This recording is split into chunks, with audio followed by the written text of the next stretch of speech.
Ultralight area, one of our favorite places to be, and we've come by one of my favorite airplanes. I've loved the Aerolite for a long time, and it continues on. I'm Dan Johnson talking with Dennis Carley, the man from very near my home base.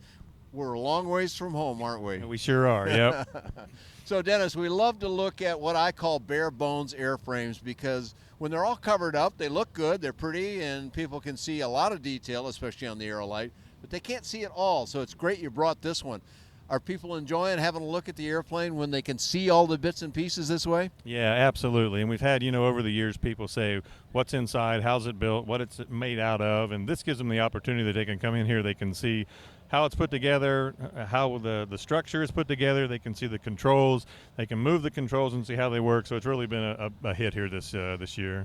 Well, and I can imagine even more so, Dennis, because for most of the time Aerolite 103 has been around, it's been a ready-to-fly airplane. You've just built it all up, which you're fully allowed to do under the 103 program, and here you go with an airplane. But that game is changing a little bit now. When I came and visited you a while back, you told me about kits coming on, and we're going to go look at another airplane that is an experimental. So that changes, and that's another reason why people would like to see what they're getting into, right? Yeah, absolutely. We had, over the years, more and more demand for having it available in kit form for some of the builders that wanted to build it themselves, so this is now available for them if they want to do so. Well, if they have a certificate and they have a medical, although even that is changing on us now, so that's interesting. It probably will help your kit business somewhat. But for some people, staying within Part 103 can be some challenges, can be some limitations. In the past, it's always been ready to fly. You're now getting into a kit project. That's interesting too, I know, and for some people, Part 103 means too small an engine, not enough doodads on the airplane, or whatever it is that makes them want to do something more than Part 103 allows. A kit and an experimental will allow that. They've got to have a certificate of some kind, and they don't need a medical anymore, or they won't in another year or so. What would somebody want to do to the airplane that would make them want to use an experimental version? Well, normally it's because they want to put a bigger power plant on it, which would take it above that 254, 278 limit, and that technically would throw them out of the Part 103 parameters. So if they have the ability to build it as an experimental, then they can put whatever engine they want on, whatever options and doodads they want to put on. It still flies real well. They're legal. Everything's good. Yeah, of course, they still got to stay within the design parameters of the airframe. They can't put some, V8 engine on here or whatnot. But there's a lot of engine choices out there, and the ones that you've had to stick with in order to keep it in Part 103 may not be the cup of tea for everyone. Is that about it? Yeah, that's right. They still perform well with those engines that keep them in the Part 103, but some guys have bigger engines, some guys just want more power, some guys are at higher altitudes, so it just opens up a new world for some of those other customers that wouldn't want it with a small engine but would with a larger engine. And that'll open the door for you also in a production sense too, right? Now, when you fully build an airplane, obviously you got to invest X amount of hours into getting that done. A kit project will throw some of that duty back to the builder, but can you actually save yourself some time, and that is put out more total airplanes if you do this? Oh yeah, absolutely. We can produce more in kit form than we can ready to fly, obviously, and it cuts our labor time more than half, providing it in kit form. Oh, is that right? Okay. Yeah. So there can be some cost savings for them and that delight they get of building for some people, but mostly, I suppose, because then they can have what they want on it. Yeah, that's for most of them. It's so they can have for their want. Although we do have a fair amount of them that just simply want to build, and they, even as a 103, they want to build it as a 103. So it gives them that opportunity. Okay, and they've never had that until quite recent. That's a new development since you got involved with the company. Which, let's touch on that history a little bit. We know Terry Raber was the originator of this design back into the 90s, as I recall, 97, I want to say, some date like that. And he did that for a number of years, put out, several hundred airplanes. They weren't keeping track of things quite the way we do today then, but there's a lot of them out there is the point, and they all seem to be having a good experience. You took over when, and what have you done since then, Dennis? 2012 is when we took over, so about 4 years ago. We moved everything down to our facility in Florida, got everything set up, and then started producing airplanes in early 2013, and that has just steadily increased year to year the number of aircraft that we produce and the number of U.S. and foreign dealers that we've had in that period of time as well. Well, I love to do that with you when we've had these conversations in the past, because all the time I hear from people, you cannot make a Part 103 legal fixed-wing airplane, or if you can, it won't be interesting because it'll have too small an engine, it won't have flaps, won't have brakes, or whatever. In fact, this airplane refutes all that, right? Oh, absolutely. I mean, you can definitely build it as a Part 103 airplane. And when we're using the Hirth F-33 engine, that airplane is about 15 pounds under the weight limit initially.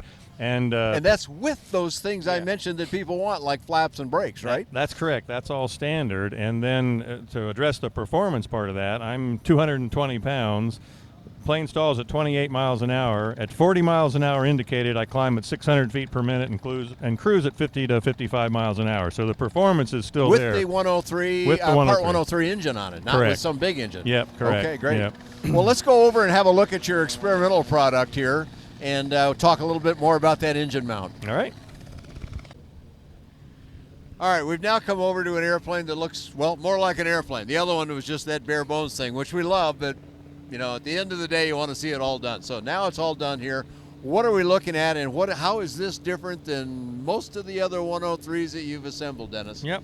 Well, this we put a bigger engine on this aircraft. We put some bells and whistles on here and some things that brought it above the normal Part 103 weight limit. So, such as? Well, we put larger wheels. We got wheel pants on it, I see. Yep, wheel pants, 15 by 6 by 6 tires. Big tires. Aluminum wheels, hydraulic brakes. Looks like more fuel tank. 10-gallon fuel tank on 10 this gallons, one. That's okay. correct, yep. And strut and gear leg fairing. So it brought the weight up above that Part 103 limit. So this is one that we certificated in the experimental category. Okay, and that involves getting a designated airworthiness representative, or DAR, to come on out, have a look at it.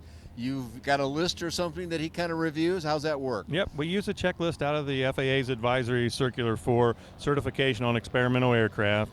You plug basically the task that you did for assembling the aircraft, what you did, what the manufacturer does, and at the end of the game, it gives you a formula to determine what percentage the builder did. So that's what we did for this aircraft. Came out to just under 58% builder. 58% is what the builder is doing to get this kit together then. Correct. So you'd be obviously well within the parameters that FAA is looking for. Yep. And there are people that think you have to be on this National Kit Evaluation Team 51% list, but that only makes it easier for some local guy that doesn't really know stuff about this airplane. Is that right? That's correct. The builder's responsible for demonstrating that they have done 51% of that assembly, or 51% or more of that assembly. So using the checklist out of the advisory circular accomplishes the same thing and shows the designee how much work you actually did putting it together. So you just need a designee that's willing to kind of go through that process, and not one that's doing airliners most of the time. Yeah, exactly. And, doesn't know about these airplanes. So what's this going to do then? I mean, an owner can obviously have all this extra stuff on it, but he can do his own maintenance and so forth then too, right? Yep, absolutely. He can get a repairman certificate. He can sign off his own annual inspections and do his own maintenance as well. So you've always had a low-cost product from the beginning, less than $20,000 for a ready-to-fly Part 103, well under that actually. But now somebody who decides, well, I've got an engine that I want to use, it's a little bigger, or I just simply want more performance, or I'm a big guy, or I'm in a high elevation terrain, or maybe floats or something like that may come.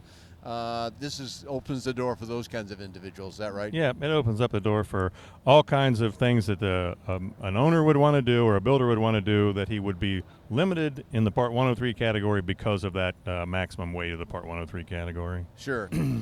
Well, I think that's a lot of information about the new kit now, and that begs the question, well, so somebody comes to you and says, hey, I saw this video now, can I get one? And when could they get one, and what kind of wait time would there be if somebody stepped up, let's say 2 months from now or something? Our goal is to have those kits where we have a couple complete kits in stock at any given time. Ah, okay. We're not there yet because we've got such a backlog of Part 103 planes that we're building, but currently you wouldn't have to wait any more than about 2 months to get a kit. That should be down to a month or so shortly, and then we should have it down to just a week or two's wait time. Dennis, where do we go get more information about 103, the fully built, or 103, the kit now? The website's www.fly103.com. Okay, pretty easy. And you can find more about the airplane. I've flown it, I've enjoyed it, and I've reported that. And you can find all that and lots more about affordable aviation on BuyDanJohnson.com.